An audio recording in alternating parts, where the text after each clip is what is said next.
I've loved superheroes for as long as I can remember. Whether they were from DC or Marvel, I would love those stories to death. My favorite hero is Spider-Man. He was my first introduction to the superhero genre in the first place, and I've loved all the movies based on him, and I still do to this day. But then I wondered if there could be a series that could capture the same essence of a hero and place it within a medium where I could get intrigued by its story, cast of characters, and its visuals.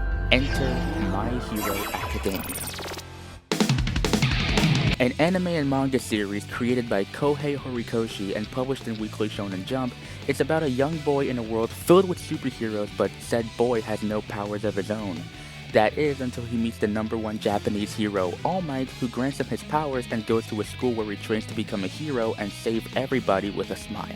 Released in July 7th, 2014, and an anime adaptation in April 3rd, 2016, or May 5th, 2016 if we're going by the English dub standards, and animated by Studio Bones, My Hero Academia became a significant hit in the anime industry, receiving 8 seasons, 4 movies, 42 manga volumes, and a large fan base. Now you might be wondering as to why I'm making this video in specific. Well, by the time this comes out, hopefully that is, My Hero Academia's anime adaptation will be reaching its 10-year anniversary.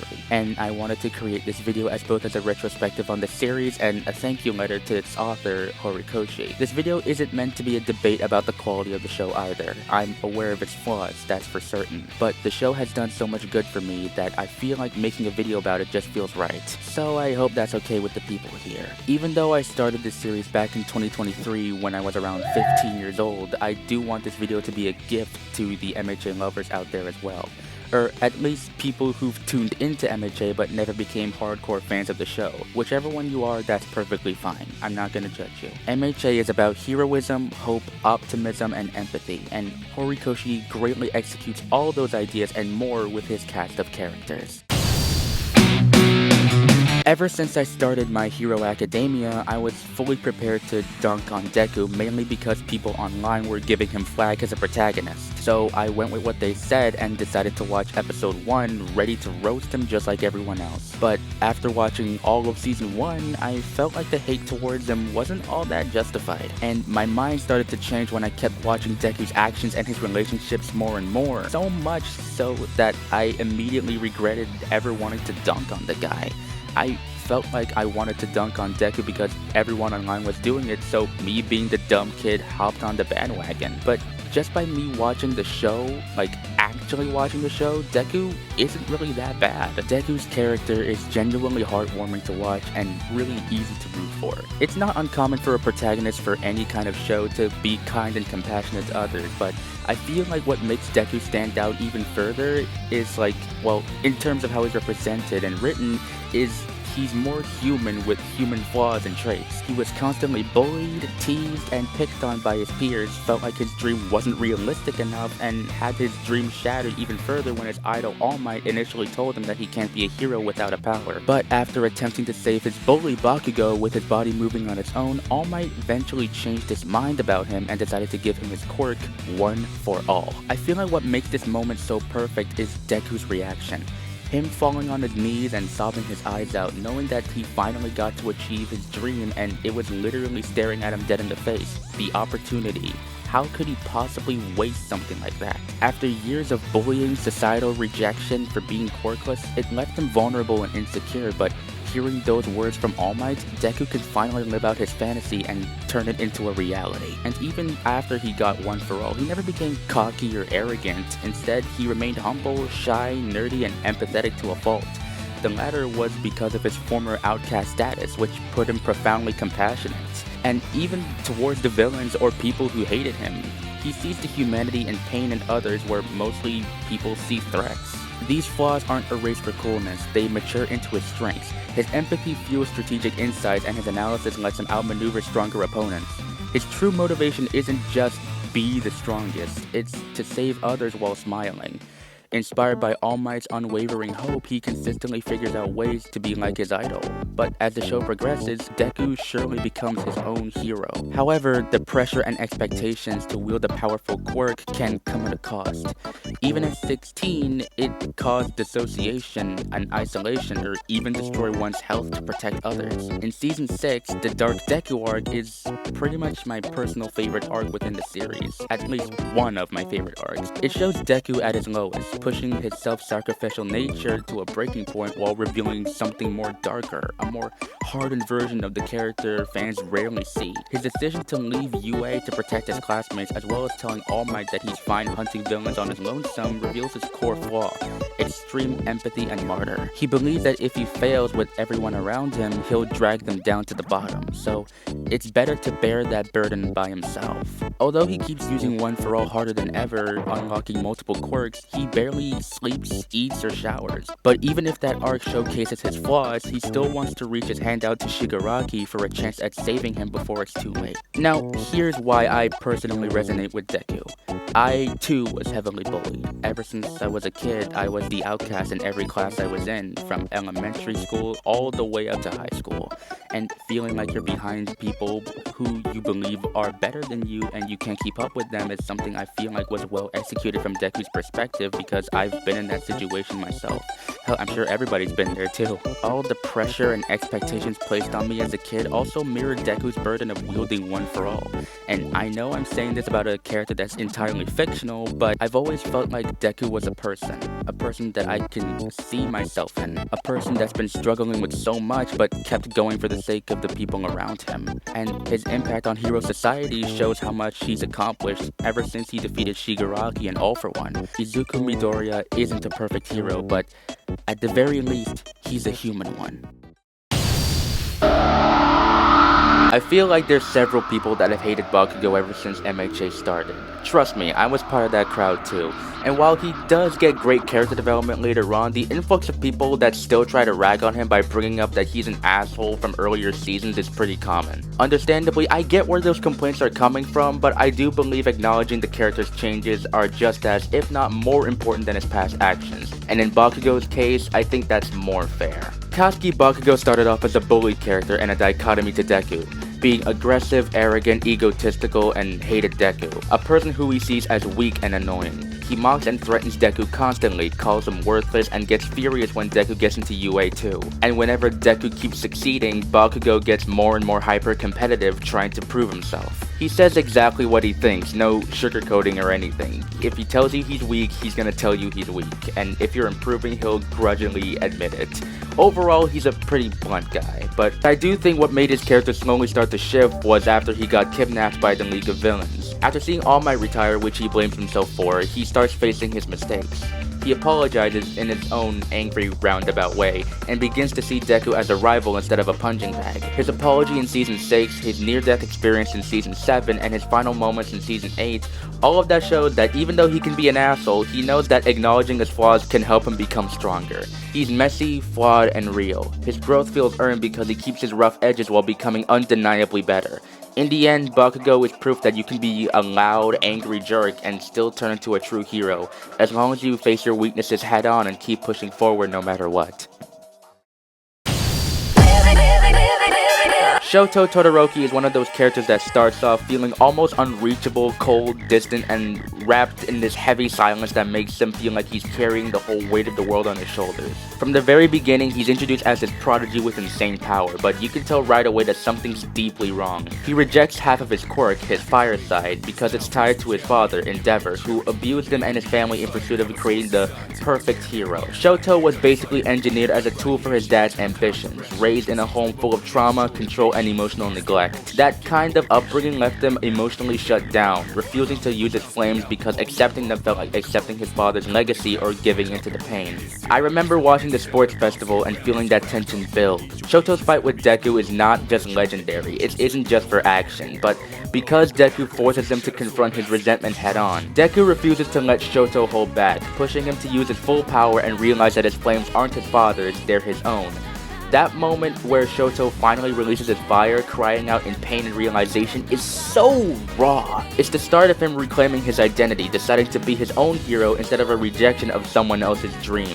His growth doesn't stop there, however. Over time, he opens up to his classmates, starts smiling, rarely at first, but it does happen, and develops a dry sense of humor, and becomes a lot more sociable, even though he's a little bit awkward and literal at times. The provisional licensing exam and his interactions with Inasa force him to face how his grudge affects others, and later arcs dive into the Todoroki family reconciliation, dealing with Endeavor's redemption attempt, his mother's recovery, and the revelation about his brother Toya, who turned out to be the villain Dabi. Shoto has to navigate forgiveness, anger, and healing in a way that's messy and realistic.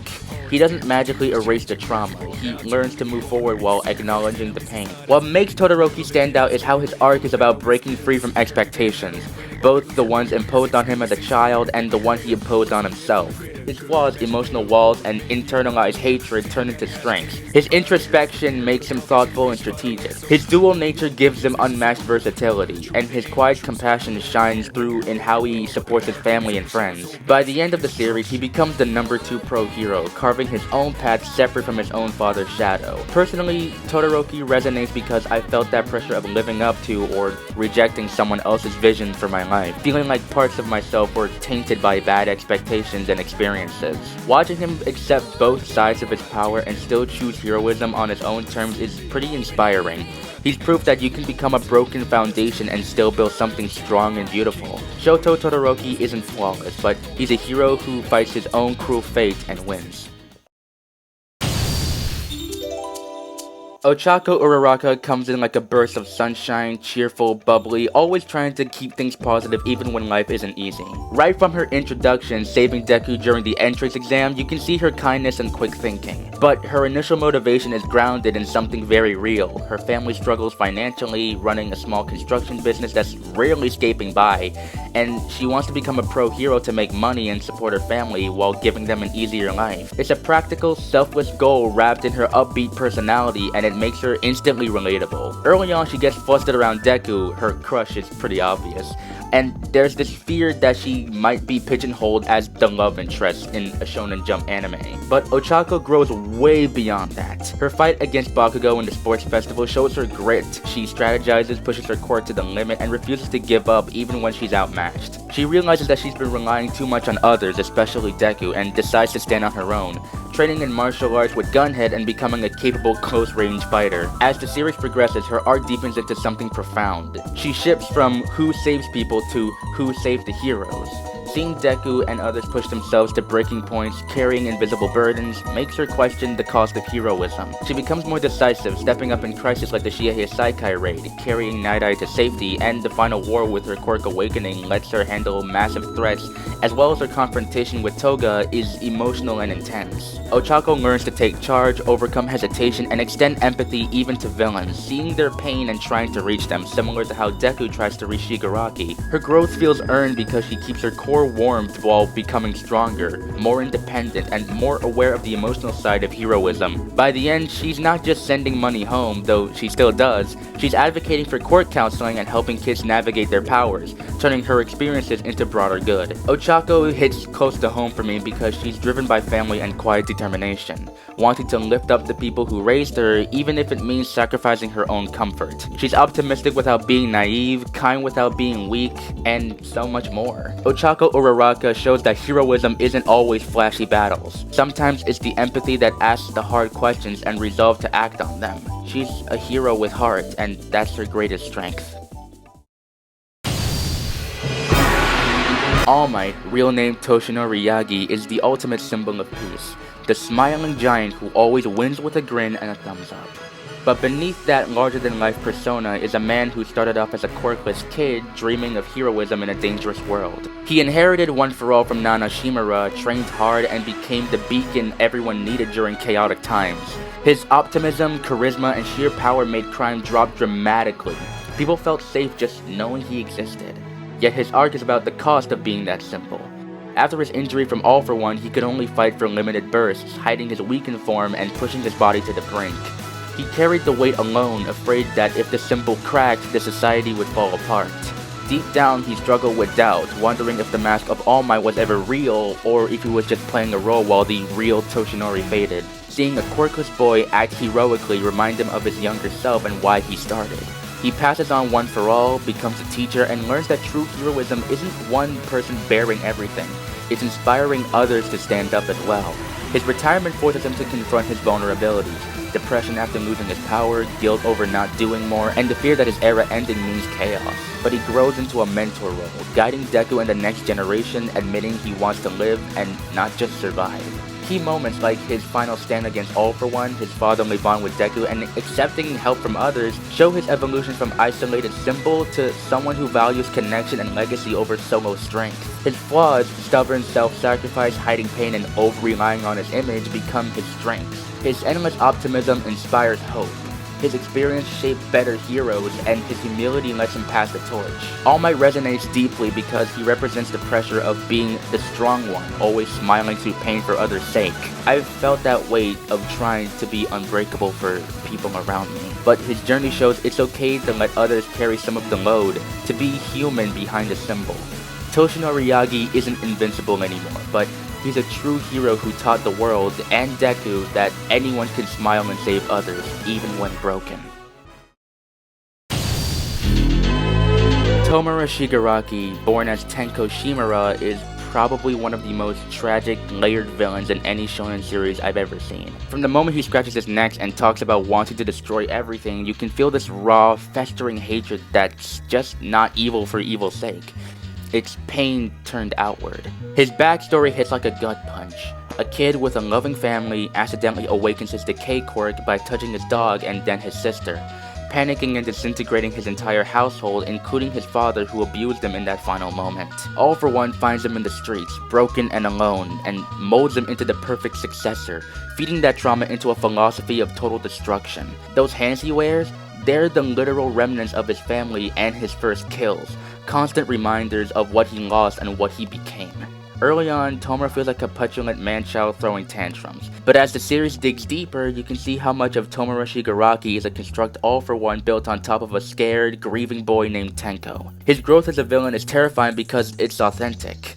He starts questioning things after the My Villain Academia arc and forms genuine bonds with the League of Villains, especially Spinner, Compress, and Toga, and begins to articulate his own hatred for Hero Society, not just All for One's borrowed ideology, but his personal rage at a world that failed to save a crying child. The Paranormal Liberation War and the final battle push him to his peak, body warped, mind fractured, and in those last moments inside of his own psyche, he confronts his past, rejects All for One's control, and chooses to become a person that destroys everything because it felt true to him. His final confrontation with Deku is heartbreaking to say the least. Deku reaches into Tenko's memories, sees the abuse, the accident, the abandonment, and tries to offer a hand, literally and figuratively, to save him. For a second, it seems possible. Tenko smiles, acknowledging the fight, and asks Deku to tell Spinner that he destroyed everything to the bitter end.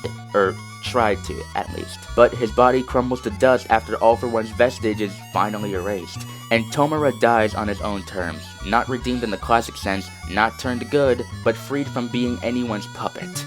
He died as the hero for the villains, inspiring people like Spinner to carry on, while his ghost, or lingering image, appears to Deku years later with a peaceful smile, as if saying, "You did what you could, and I'm happy with how it ended." Shigaraki resonates with me because he's the dark mirror to Deku. Both are outcasts shaped by a society that didn't protect them when they were vulnerable.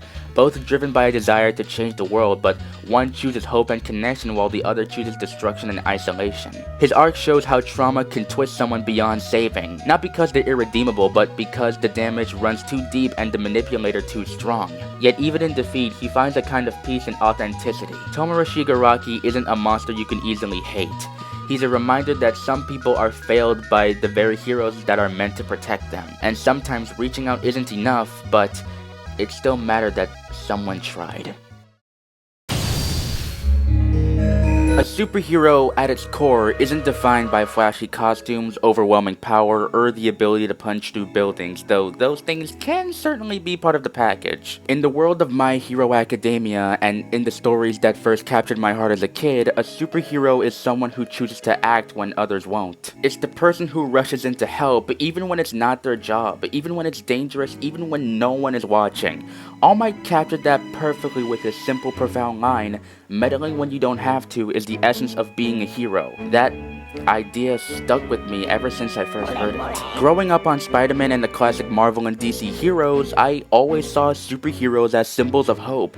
People who stand up for the little guy, who protect the innocent, and who keep going no matter how many times they get knocked down. But My Hero Academia has understand in a way no other series quite has. Here, a superhero isn't just someone with a quirk or super strength. It's someone who saves people with a smile, who reaches out a hand to those who are hurting, and who believes that anyone, no matter how ordinary or broken, can become a hero if they feel they have the heart for it. Deku showed us that from the very beginning.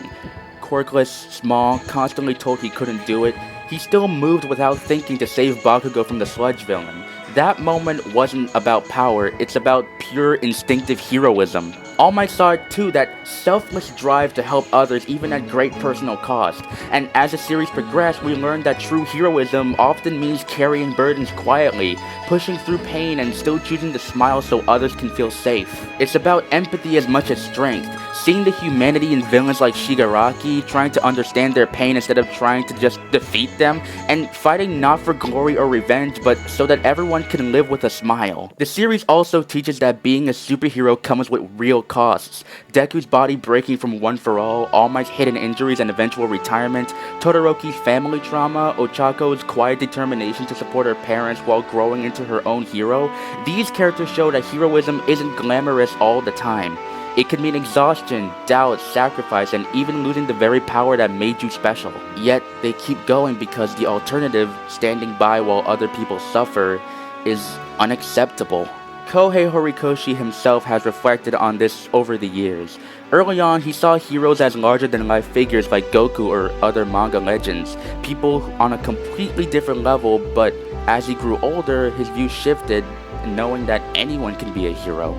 The people who support you daily, who offer encouragement, who extend a helping hand when you need it most, they're heroes too.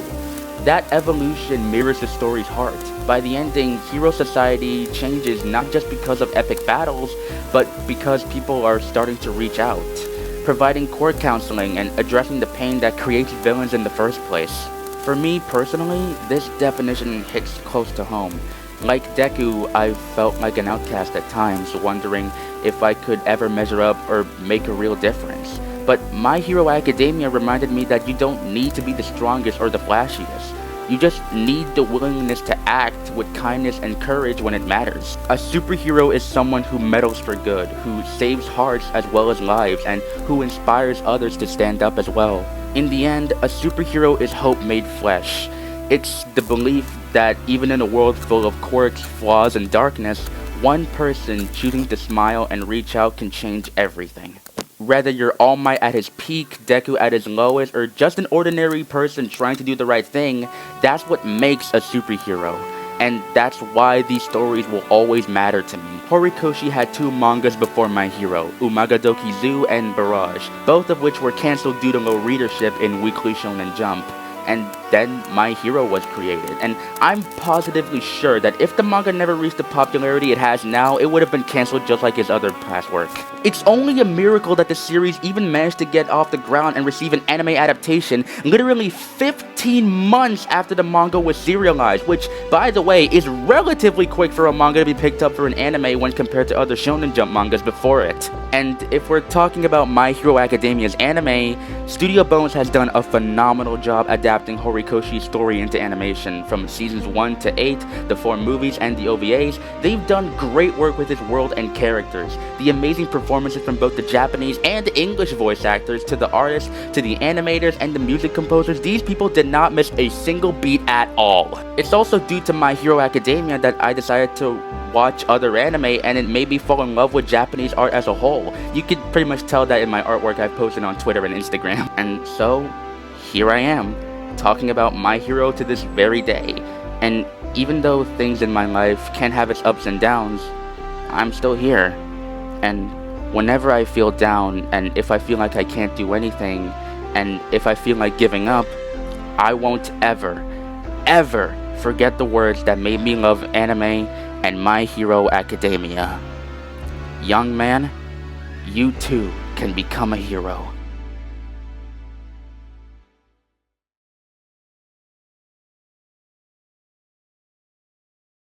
Everything's alright.